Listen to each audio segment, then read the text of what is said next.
केंद्रीय मंत्री नितीन गडकरी आणि मुख्यमंत्री देवेंद्र फडणवीस तसेच सार्वजनिक बांधकाम मंत्री चंद्रकांत पाटील यांच्यात व्हिडिओ कॉन्फरन्सिंगद्वारे शुक्रवारी चर्चा झाली। आगामी 5 वर्षात महाराष्ट्रात 2 लाख कोटी रुपयांचे रस्ते बांधण्यात येतील अशी माहिती नितीन गडकरी यांनी यावेळी दिली। तर पंढरपूर वारीतल्या पालखी महामार्गासाठी 6,000 कोटी रुपये राज्य सरकारला देण्याचं आश्वासन गडकरींनी दिलं। देहू रोड ते पंढरपूर आणि आळंदी ते पंढरपूर असं 500 किलोमीटरचा हा चौपदरी पालखी मार्ग असेल। याकरता राज्य सरकारनं तात्काळ जमीन अधिग्रहण करण्याच्या सूचनाही त्यांनी दिल्या।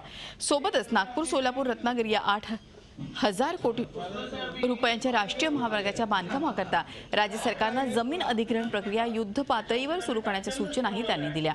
कोकणच्या सागरी मार्गाला जागतिक दर्जाचा राष्ट्रीय महामार्ग करणार अशीही घोषणा त्यांनी यावेळी केली।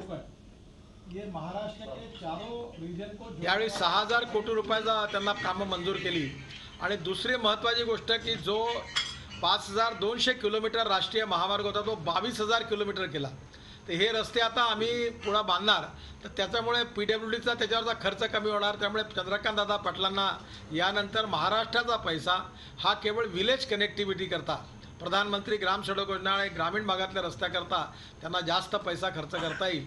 आणि हे सगळे कॉन्क्रीट रोड आहे आणि याला 50 वर्ष काही मेंटेनन्स लागणार इतक्या चांगल्या स्टँडर्डचे रोड आहे। झी 24 तास रहा एक पाऊल पुढे।